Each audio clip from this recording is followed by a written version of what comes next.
गोपियां कहती हैं, महाराज इस भव सागर से डर कर, भयभीत होकर जो जीव आपके चरणों की शरण में आते हैं, आप उन्हें अभय प्रदान कर देते। लेकिन भगवान वो कठपुतली के समान भक्तों को नचाते हैं, तो संयोग वियोग, अब उन्होंने गोपियों को परम संयोग दिया महाराज का, और फिर गायब हो गए वियोग। तो उस वियोग में ये गोपियां अब कह रही हैं, अरे महाराज अपना कर कमल लेके हमारे सिर पर रख दीजिए।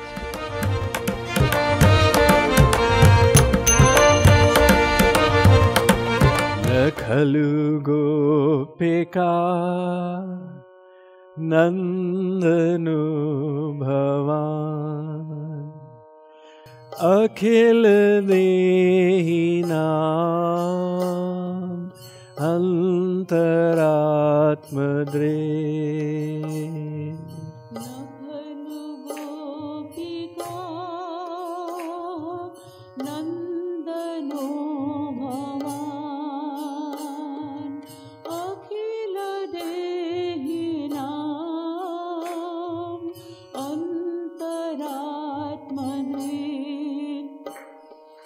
विघ्न सार्थितो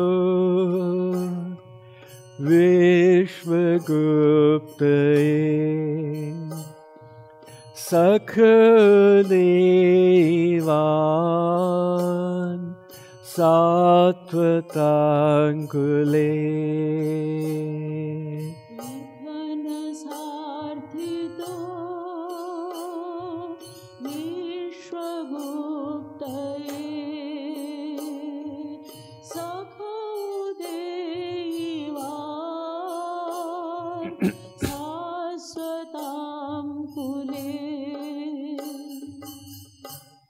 गोपियों ने जो शाम विरह में गीत गाए, उस गोपी गीत के माध्यम से हम लोग शाम प्रेम रसास्वादन करने का प्रयास कर रहे हैं।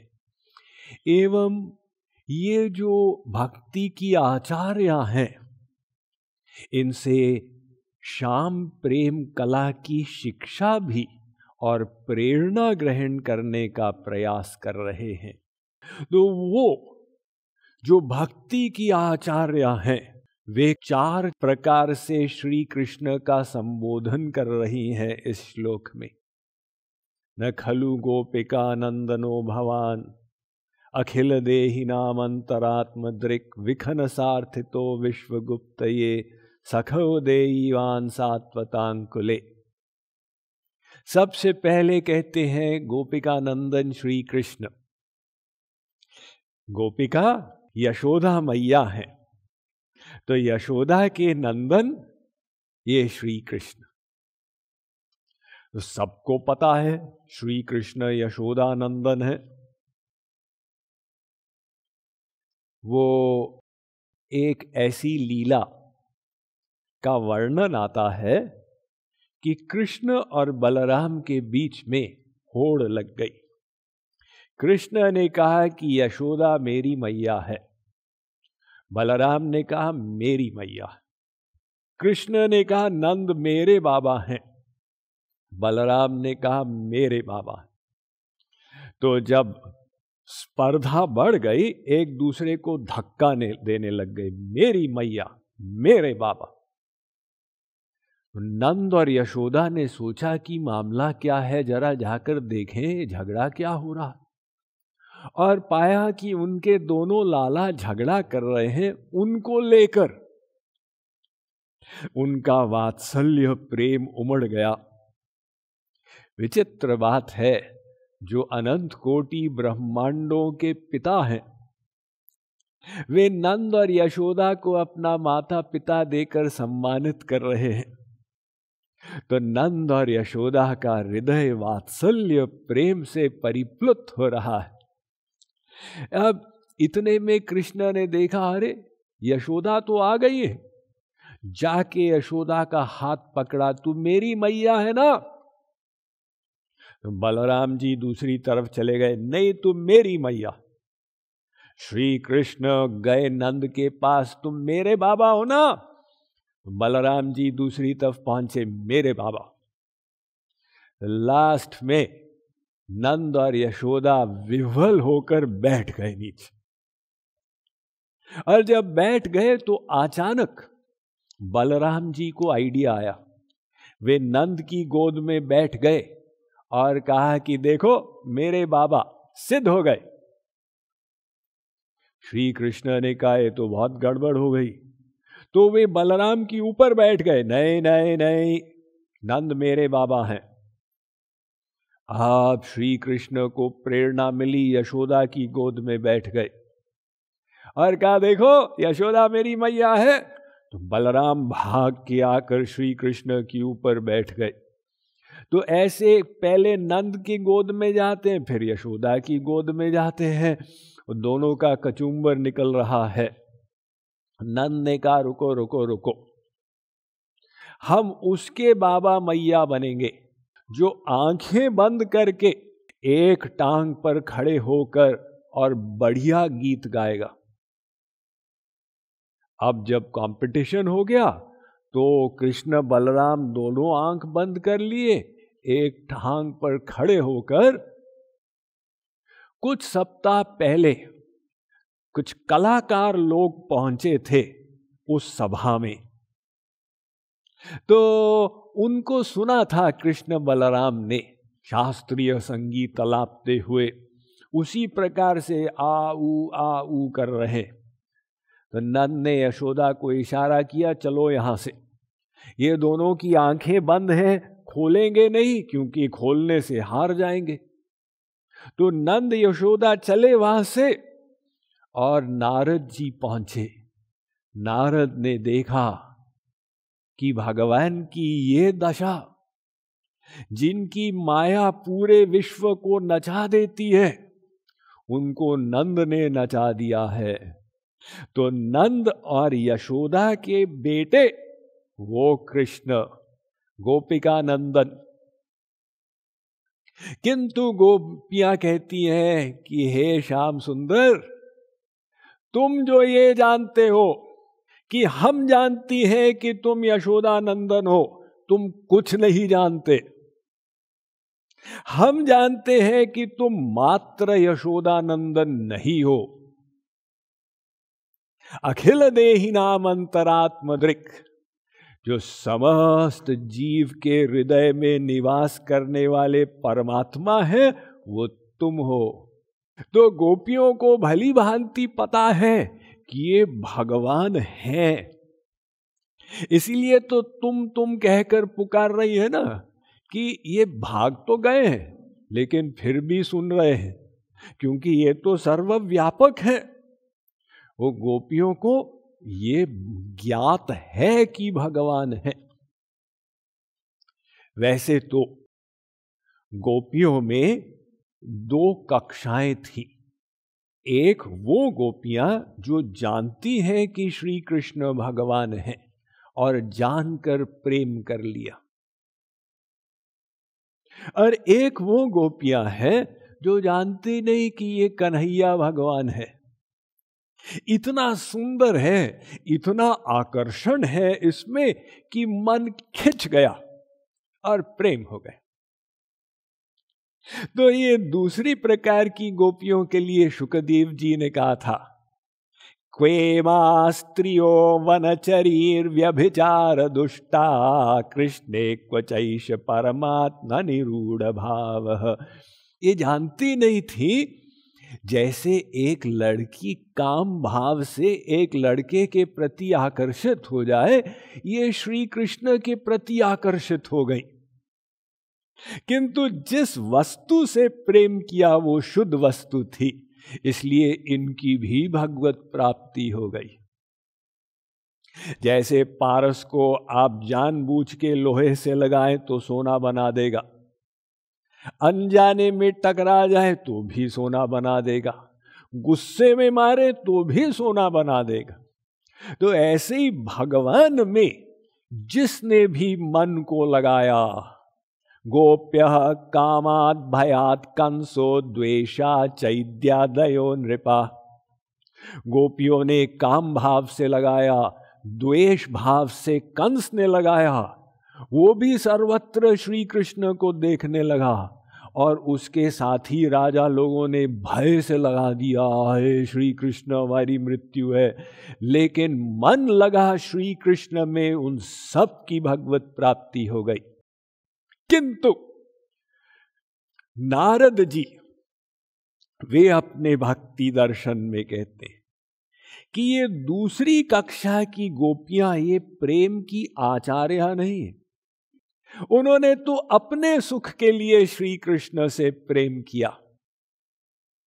तो जब उन्होंने कहा यथा ब्रज गोपिका भाव, प्रेम करना है तो ब्रज की गोपियों के समान करो, वहां पर वो क्वालिफाई करते, न तत्रापि महात्म्य ज्ञान विस्मृत्यपवाद। ये जो गोपियां थी इनको ज्ञान था, जिनको हम आचार्य मान रहे हैं, इनको पता था श्री कृष्ण भगवान है और जान के प्रेम किया था। किंतु उस प्रेम में विस्मृति हो जाती थी। अर्थात एक ज्ञान शक्ति है और एक प्रेमा शक्ति है। तो ज्ञान शक्ति प्रेमा शक्ति में सहायक बनती है। आप जानेंगे हीरा 1 करोड़ का है तो प्रेम होगा। आप जानेंगे कृष्ण अनंत कोटि ब्रह्मांड नायक है, महात्म्य ज्ञान होने से प्रेम होगा। तो ज्ञान की वृद्धि से प्रेम की वृद्धि होती। किंतु लास्ट में जब प्रेम बहुत उमड़ जाता है तो ज्ञान उसमें तल्लीन हो जाता। अब भक्त भूल जाता है कि ये भगवान है और इतना ही मानता है कि मेरे प्रियतम है। बीच बीच में कभी कभी याद आ जाता, जब श्री कृष्ण अपना ऐश्वर्य दिखाते हैं, उन्होंने पहाड़ उठा दिया तो उन्होंने कहा अच्छा ये तो भगवान है, किंतु उस प्रेम में फिर से भुला देते। तो प्रेम में ऐश्वर्य का चिंतन नहीं होता। ऐश्वर्य का चिंतन करने से प्रेम शिथिल हो जाता। चैतन्य महाप्रभु ने कहा ऐश्वर्य प्रेमेर शिथिल नाहे मोर प्रीत। अगर गोपियां सोचेंगी ये भगवान है तो इनको तो न भूख लगती है न प्यास लगती है, क्या फर्क पड़ता है, फिर भोजन क्या कराना। और ये तो आत्मा राम है, इनको रसगुल्ले और करेले का फर्क ही नहीं पड़ेगा, जो चाहो खिला दो। ऐश्वर्य चिंतन से सेवा नहीं हो पाएगी। सेवा के लिए ममत्व भाव चाहिए। इसलिए भक्ति में वो ऐश्वर्य को भुला दिया जाता। महापुरुष के प्रति भी अगर हम कहें अरे गुरुजी तो सर्वसमर्थ हैं, ये तो बीमार पड़ेंगे ही नहीं, तो फिर जाएं भाड़ में, उनको सर्दी गर्मी कुछ लगेगी नहीं। लेकिन जब प्रेम बढ़ता है तो उस ऐश्वर्य का विस्मरण होता है, तभी ममत्व भाव से सेवा की जाती। इसलिए भगवान भी अपनी योग माया से भक्त को भुला देते हैं कि वे भगवान हैं, और अपने को भी भुला देते हैं मैं भगवान हूं। नाहं प्रकाश सर्वस्य योग माया समावृत। अब प्रेम की लीलाएं होती। तो ये प्रथम कक्षा की गोपियां जानती भी है कि श्री कृष्ण भगवान है, लेकिन भूल जाती। तो यहां पर वो याद कर रही हैं, इसलिए कह रही हैं कि श्याम सुंदर तुम गोपिका नंदन तो हो, लेकिन मात्र गोपिका नंदन नहीं हो, हमारे हृदय में बैठे हुए हो। उसमें संकेत है कि अंदर बैठे हो तो जानते हो हमारी इच्छा को। जब आप अंतर्यामी हो, आपको पता है हम आपसे मिलना चाहते हैं, तो श्री कृष्ण कह सकते हैं भाई जानते हैं तो जानते हैं। इसका मतलब ये थोड़ी कि हमें आके अब दर्शन देने ही पड़ेंगे। गोपियां कहती हैं नहीं महाराज, अब तीसरी बात सुनिए। विखनसार्थितो विश्वगुप्त, ये विखनसा, ब्रह्मा जी ने आर्त स्वर से आपको पुकारा था। ये विखनसा जो होता है, जो शास्त्र का मंथन करे, हमारे सनातन धर्म में, भारतवर्ष में उसको विखनसा बोलते हैं। और ब्रह्मा जी ने शास्त्र वेदों का मंथन किया ना, भगवान ब्रह्म कार्त्स्नेन त्रिरन्वीक्ष्य मनीषया तदध्यवस्यत् कूटस्थो रतिरात्मन्यतो भवेत्। वो कहते हैं मैंने 3 बार शास्त्रों को मथा और उसका सार निकाला कि भगवान की भक्ति करो। अतः ब्रह्मा जी का एक दूसरा नाम है विखनसा। तो विखनसा यानी ब्रह्मा जी ने आर्त स्वर से आपको पुकारा था। विश्वगुप्त, ये विश्व की रक्षा करने के लिए, हे प्रभु ये कंस आदि बहुत परेशान कर रहे हैं, आकर रक्षा करो। तो महाराज आपके विश्व में हम लोग भी तो हैं, आप क्या हमारी रक्षा नहीं करेंगे? सख उदयीवान, अब कहती हैं हे सखे। सखा कहने का मतलब हम आपकी सखियां हैं ना, आप हमारे सखा हैं, तो हमको पता है आपको कैसे सुख मिलेगा। आपको तो पता ही नहीं। ये 1st क्लास भक्त ऐसा कहता है और 4th क्लास भक्त ऐसा कहता है। 4th क्लास भक्त कहता है गुरुजी हम रसगुल्ला लाए हैं, आप खाइए, हमको सुख मिलेगा। और 1st क्लास भक्त जो होता है उसका भाव है कि हमको पता है आपको रसगुल्ले से सुख मिलेगा, आपको नहीं पता इसलिए हम खिला रहे हैं। तो गोपियां उस भाव से कह रही हैं कि हम आपके सखा हैं और सात्वतांग कुले, आप भक्तों के कुल में पैदा हुए हैं, तो आपका हृदय तो कोमल होना चाहिए ना। हे कोमल हृदय के मालिक, आपकी गोपियां परेशान हो रही हैं, आप उनके ऊपर कृपा कर दीजिए। विरचिता भयम वृष्णिधुर्यते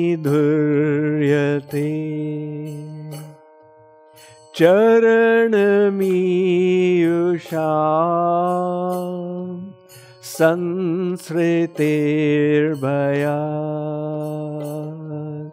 विरचिता भयं वृष्णिधुर्यते चरणमीयुषा संसृतेर्भयात्। करसरोरुहं कान्तकामदं शिरसि धेहिनः श्रीकरग्रहम्।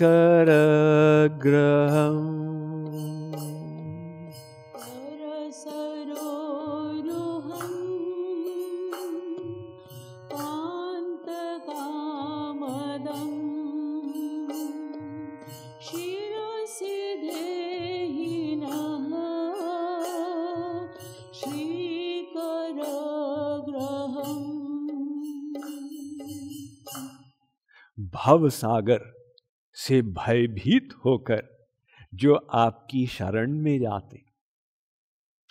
हमारे शास्त्रों ने इस माया के संसार को भव सागर कहा, जहां पग पग पर खतरा है। गोपियां कहती हैं महाराज, इस भव सागर से डर कर, भयभीत होकर जो जीव आपके चरणों की शरण में आते हैं, आप उन्हें अभय प्रदान कर देते। भागवत में श्लोक आता है, समाश्रिता ये पद पल्लव प्लवम महत पदम पुण्य यशो मुरारे। भवाम बुधिर वत्स पदम परम पदम पदम पदम यद विपदाम न तेषाम। ये सो संसार है जहां पद पद पर खतरा है, और जो एक भव सागर के समान विशाल है, उसके लिए जो आपके शरणागत नहीं है। महाराज, जो आपके समर्पित हो जाता है, आपके शरणागत भक्त के लिए ये भव सागर ऐसा होता है जैसे गाय के बछड़े के खुर का निशान इतना छोटा सा हो जाता है। कैसे? आपके चरण कमल की शरण में जाने से। तो महाराज, अपना हस्त कमल हमारे सिर पर रख दीजिए। ये कमल शब्द बार बार आ रहा है। आपके चरण मीयुषाम और कर सरोरुहम। आपके चरण कमल की शरण में जाएंगे और आपसे प्रार्थना है कि हस्त कमल हमारे सिर पर रख दीजिए। तो हमारे भारतीय संतों ने, कवियों ने, लेखकों ने हमेशा कमल की उपमा दी है। कमल एक ऐसा फूल है, उसकी शोभा तो है ही, लेकिन उसकी जीवन यात्रा भी विचित्र होती है। मिट्टी में पैदा होता है, लेकिन मिट्टी में रहता नहीं है, ऊपर उठता है और पानी से भी ऊपर उठ जाता है। तो वहां पर जब विकसित होता है, कुसुमित होता है, तो पानी में निर्लिप्त रहता है। तो कमल डल जल जीवन टलमल। तो इसलिए वो कमल एक विशेष फूल है जिसकी उपमा देती हैं गोपियां। तो कहती हैं कि हे श्याम सुंदर, आप हमारे सिर पर हाथ रखिए। क्यों? अरे महाराज, कांत कामदम, आप हमारे कांत हैं। कांत मतलब अनंत सुख देने वाले, सेवा का सुख, वो सबसे ऊंचा सुख। तो अनंत सुख जो दे वो कांत, वो प्रियतम। और कांत कामदम, आप अपने भक्तों की कामना को पूरा करने वाले। यहां पर एक इंपॉर्टेंट पॉइंट है समझने का। भक्ति में कामना करना गलत नहीं है, सही कामना करनी चाहिए। तो भगवान कामना का समाधान करते हैं। कांत कामदम, क्या समाधान करते हैं? जो धर्म विपरीत कामना है उसको नष्ट कर देते, और जो धर्म अनुकूल कामना है उसको पूरा कर देते। तो धर्मानुकूल कामना क्या है? भक्त के अंदर क्या कामना होनी चाहिए? देखिए, भगवान ने हमको बनाया ही किस लिए? वे तो आनंद सिंधु हैं। तो आनंद सिंधु को कोई आवश्यकता ही नहीं। लेकिन अब सब एम्बिशियस होते हैं ना, तो भगवान भी एम्बिशियस है भी, इस आनंद की वृद्धि कैसे की जाए। तो दो बन जाते हैं, एक राधा कृष्ण। अब रस की वृद्धि हो गई, अब और वृद्धि कैसे करें? जीवों को भी बना दी कि ये जीव हमारी भक्ति करेंगे तो उनको रस मिलेगा हमारी भक्ति में, और हम उनके अंदर बैठ के उस रस का आस्वादन करेंगे। तो पहले एक अंतःकरण से रसास्वादन हो रहा था, अब अनंत जीवों के अंतःकरण से रसास्वादन होने लगा। तो भगवान का आनंद बढ़ गया। लेकिन वो रसानुभूति के लिए दो चीजें चाहिए, एक प्यास, एक तृप्ति। बिना प्यास के तृप्ति नहीं होती। तो भगवान जानबूझ के प्यास बढ़ाते हैं, फिर तृप्ति देते हैं। एक भक्त ने कहा, हे श्याम सुंदर, क्या आप रोज रोज मोर पंख लगाए रखते हैं, हम तो बोर हो गए। श्याम सुंदर ने कहा, ये भक्त की प्यास कम हो गई है, इसलिए रसानुभूति नहीं हो रही। श्याम सुंदर गायब हो गए। अब भक्त तड़पने लगा, तो 2 महीने बाद श्याम सुंदर ने फिर दर्शन दिए। क्यों, अब रस मिल रहा है? अरे महाराज आप कितने सुंदर हैं। तो ये प्यास की वृद्धि की तृप्ति से रसानुभूति होती, इसलिए भगवान मिलते हैं फिर छिप जाते हैं। संसार में भी तो ऐसे ही रस मिलता है ना। जग में भी बढ़ता प्यार सदा, पिय के घर आने जाने से। महाराज जी ने लिखा ना कि वो प्रियतम आते हैं फिर जाते हैं तो प्रेम बढ़ता जाता है। कुछ लोगों ने कहा कि जो सारस का जोड़ा है, हंसों का जोड़ा, वो प्रेम को नहीं जान सकते, क्योंकि वो तो सदा साथ रहते हैं, उनको प्रेम के रस की अनुभूति नहीं होती। रस की अनुभूति तो चकोर को होती है। चंद्रमा आता है फिर जाता है, तो अब रस मिल रहा है। अब ज्ञानी को भी रस नहीं मिलता, ज्ञानी तो दृष्टा भाव में बैठा रहता है, मैं दृष्टा हूं, संसार दृश्य है। और भक्त वो कहता है मैं दृष्टा भी हूं और दृश्य भी हूं। यानी 2 चकोर 2 चंदा, राधे राधे गोविंदा। तो वो दोनों भाव आ जाते हैं इस भक्ति में। तो भक्ति के रस का आस्वादन कराने के लिए श्याम सुंदर वो छिप जाते हैं फिर मिलते हैं। अब हमको लग रहा है ना कि श्याम सुंदर गायब हो गए, गोपियां तो बहुत दुखी हैं, लेकिन वो दिव्य दुख है। वो दिव्य दुख में इतना रस है कि वो मिलन के रस से भी अधिक है। ये विचित्र बात। हरि संयोग वियोग मह, भक्ति शतक। बड़ो वियोग बताय, कारण यह कि वियोग मह, कण कण श्याम लखाय। हरि संयोग से बड़ा वियोग। संयोग में तो एक जगह दिखे भगवान, यहां पर है श्याम सुंदर। और जब वियोग मिला तो वियोग तो बाहर से मिला, लेकिन चित्त भगवान में लग गया, और वो चित्त ऐसा लगा कि कण कण में श्याम सुंदर दिखने लग गए।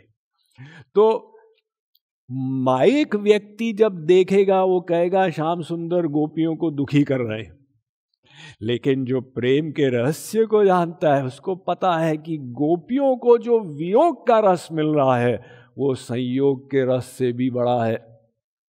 लेकिन भगवान वो कठपुतली के समान भक्तों को नचाते हैं, तो संयोग वियोग। अब उन्होंने गोपियों को परम संयोग दिया महारास का, और फिर गायब हो गए वियोग। तो उस वियोग में ये गोपियां अब कह रही हैं, अरे महाराज अपना कर कमल लेके हमारे सिर पर रख दीजिए। और अगर श्री कृष्ण कहें कि गोपियों ऐसा कैसे होगा, मैं धर्मात्मा हूं, तुम स्त्रियां हो, मैं स्त्रियों के सिर पर हाथ रखूं? तो महाराज हम आपको याद दिला दें कि आप अपने हाथ से लक्ष्मी जी का भी तो हाथ पकड़ते हैं ना। वो लक्ष्मी जी वैसे उनका निवास भगवान के वक्ष स्थल पर है, एक श्रीवत्स चिन्ह है, तो लक्ष्मी जी वहां निवास करती हैं। लक्ष्मी जी ने कहा इसे टैक्टिकल एडवांटेज हो जाएगा।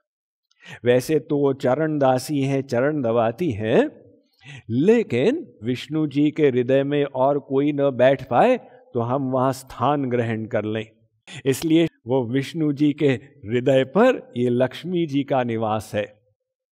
किंतु गोपियां कहती है महाराज वो बात तो सही है, फिर भी वो आपकी अर्धांगिनी तो है, अर्धांगिनी होने के नाते आप उनका हाथ पकड़े हुए, तो फिर हमारे सिर पर हाथ रखने में आपको समस्या क्या है? अब श्री कृष्ण कहे अच्छा गोपियों सब आ जाओ, आंख बंद करके आ जाओ लाइन से, सबके सिर पर हाथ रखते जाएंगे, बन जाएगा काम। गोपियां कहती है नहीं महाराज इसके आगे और भी कुछ चाहिए होगा, अभी तो शुरुआत हो रही। व्रज जनार्ति हन वीर योषिता निज जन स्मय धंसन स्मित।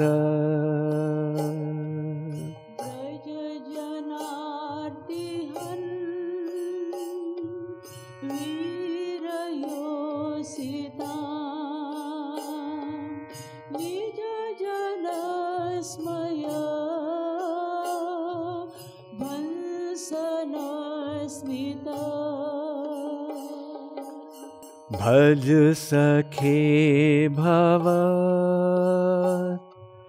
किंकरी स्मनो जलरुहाननं चारुदर्शय।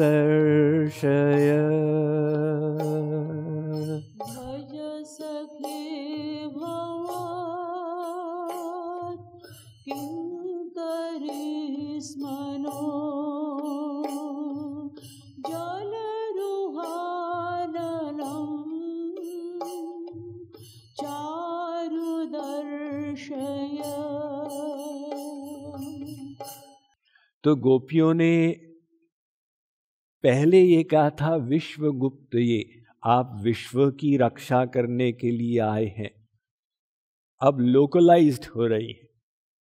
व्रज जनार्ति हन, आप तो व्रज जन की देखभाल करने वाले हैं।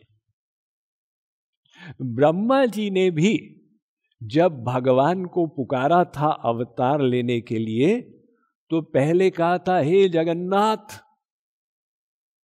बाकी देवताओं ने कहा महाराज ये क्या कर रहे हो, जगन्नाथ जो है वो तो देवताओं के भी नाथ हैं और दैत्यों के भी नाथ हैं। तो ब्रह्मा जी ने फिर करेक्शन किया, हे देव देव, देवताओं के देव, आप कृपया अवतरित होइए।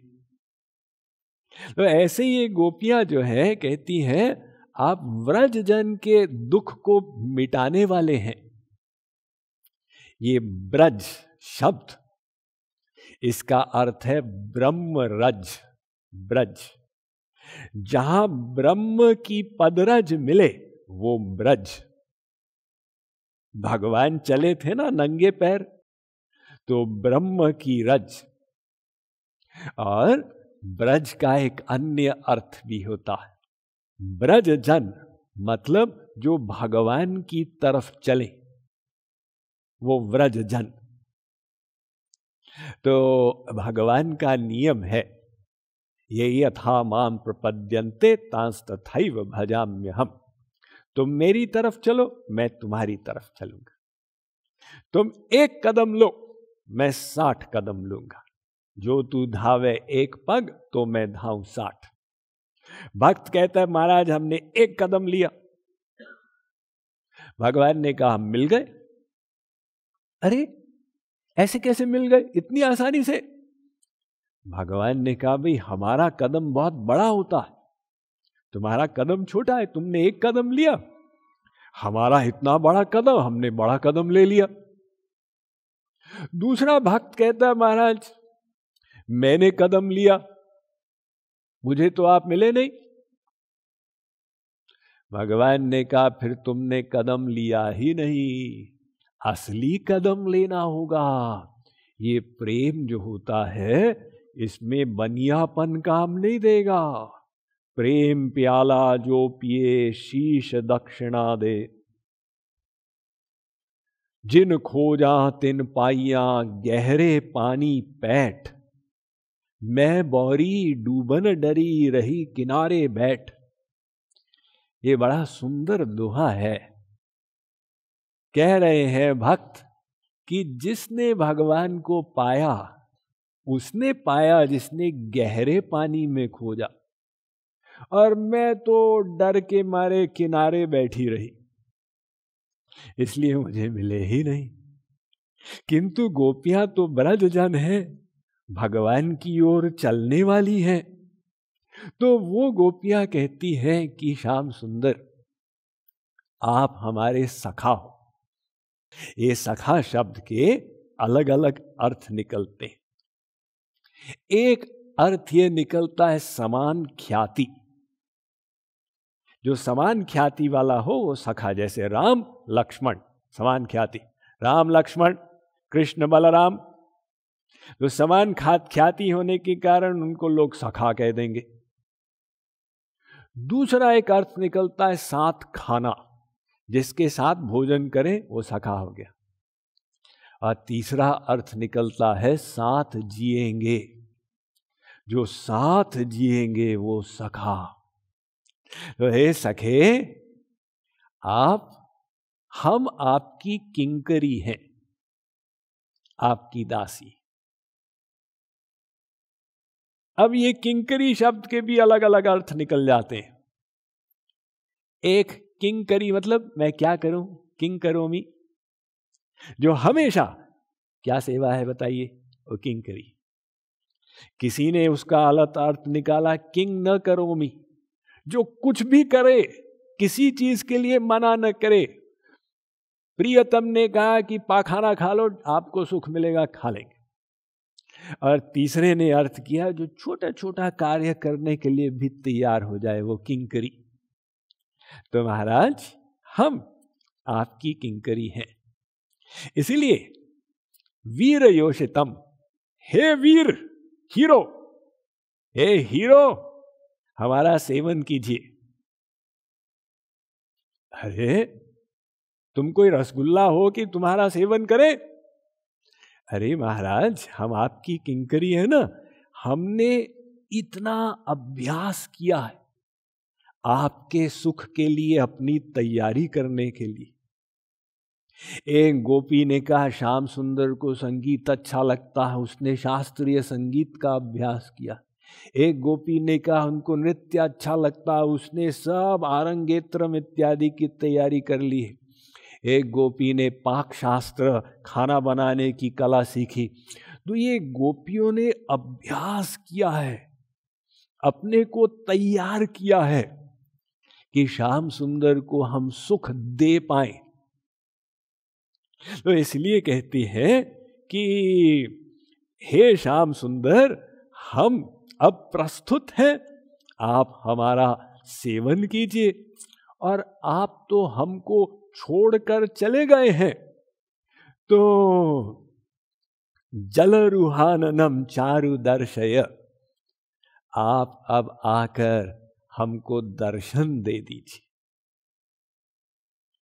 तो ये दर्शन जो होते हैं ये भी कई प्रकार के होते हैं। देखिए, एक तो भगवत प्राप्ति के बाद वाला दर्शन, तद विष्णु परमम पदम सदा पश्यन्ति सूर्य। अब भगवान दिख गए, सदा के लिए दिख गए, भगवत प्राप्ति हो गई। लेकिन जो साधना का मार्ग होता है, तो उसमें समय समय पर भगवान कुछ कुछ प्रकार से अनुभूति कराते रहते। अब वो क्या उसका साइंस है ये भगवान ही जाने। किसी को ज्यादा अनुभूति करा देंगे, किसी को कम। उससे हमको कोई नापदंड नहीं करना है कि ये आगे है ये पीछे है, लेकिन अनुभूतियां कराते हैं भगवान। तो एक दर्शन ऐसा होता है जैसे वो टॉर्च लाइट घूमती है ना, ऐसे ही भगवान की झलक दिख गई, गायब। और एक दर्शन होता है कि भगवान 2 मिनट आकर खड़े हो गए। और एक होता है जब भाव भक्ति की अवस्था में पहुंचते हैं, तो भाव भक्ति की अवस्था में प्रतीति होती है कि श्याम सुंदर तो यहां पर हैं। इसको देखकर अब भक्त भागता है, अरे कहां चले गए, अरे इधर है। तो महाराज जी ने वो एक कथा सम्मिलित की है अपने प्रेम रस सिद्धांत में कि एक बाबा जी थे, ब्रज में रहते थे, भावावेश भक्ति की अवस्था में उनको प्रतीत हुआ कि श्याम सुंदर सामने हैं और भागे उनके पीछे। तो गोपी भाव के संत थे, भागते भागते एक झाड़ में उनकी जटा उलझ गई। तो जटा जब उलझ गई, अब बाबा जी सोचने लगे कि मैंने तो उसको यहां पर उलझाया नहीं, मैं श्याम सुंदर के पीछे भाग रहा था। तो श्याम सुंदर की ही इच्छा होगी कि यहां उलझ जाए, तो ठीक है, उनकी जैसी इच्छा।